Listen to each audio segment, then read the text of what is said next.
ഇന്നത്തെ recipe bread gulab ജാമാണ്. അതിനു വേണ്ട ഇൻഗ്രീഡിയൻസ് ഞാനിവിടെ 6 ബ്രെഡ് എടുത്തിട്ടുണ്ട്. അതിൻ്റെ സൈഡ് ഒന്ന് കട്ട് ചെയ്യുക. 6 കട്ട് ചെയ്ത ശേഷം അതൊന്ന് ചെറുതായിട്ട് സ്ക്വയറായിട്ട് ഒന്ന് മുറിച്ചെടുക്കുക. അത് കഴിഞ്ഞ് കൈ കൊണ്ട് നമ്മൾ ഈ ബ്രെഡ് ക്രംസ് പോലെ ഒന്ന് പൊടിച്ചെടുക്കുക.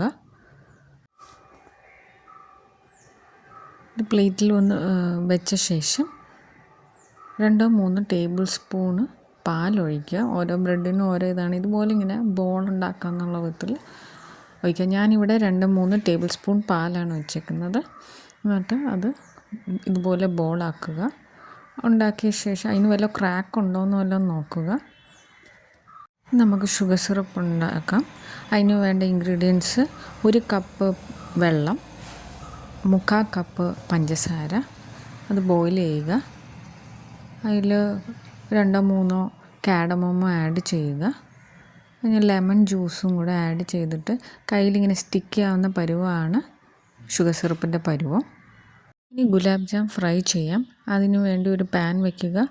അതിൽ ഓയിൽ ഒഴിക്കുക. നല്ല ചൂടാവുമ്പോൾ ഗുലാബ് ജാം അതിലിടുക. ചെറു തീയിൽ ആദ്യം നല്ല ചൂടാക്കിയിട്ട് ചെറു തീയിൽ വെക്കുക. കാരണം ഗുലാബ് ജാം പെട്ടെന്നാകും. ഇതുപോലെ ഗോൾഡൻ ബ്രൗൺ ആവണം. അത് തിരിച്ച് മറിച്ച് ഇട്ട ശേഷം നമുക്ക് ഇത് ഷുഗർ സിറപ്പിലോട്ട് ഇപ്പോൾ തന്നെ ആഡ് ചെയ്യാം. ഇതുപോലെ എല്ലാ ഗുലാബ് ജാമും ഫ്രൈ ചെയ്ത ശേഷം ഷുഗർ സിറപ്പിലോട്ട് ആഡ് ചെയ്യുക. ഗുലാബ് ജാമിലോട്ട് ഷുഗർ സിറപ്പ് ആവാൻ ഒരു മണിക്കൂർ 2 മണിക്കൂർ എടുക്കാം. ഇതായ ശേഷം നമുക്കൊന്ന് ഇത് അടച്ച് വയ്ക്കാം. എന്നിട്ട് 2 മണിക്കൂർ ശേഷം ഇതെടുക്കാം. അത് കഴിഞ്ഞ് നമുക്കിനി പ്ലേറ്റിലോട്ട് സെർവ് ചെയ്യാം. അപ്പോൾ എല്ലാവർക്കും എൻ്റെ റെസിപ്പി ഇഷ്ടപ്പെട്ടെങ്കിൽ like and subscribe my channel.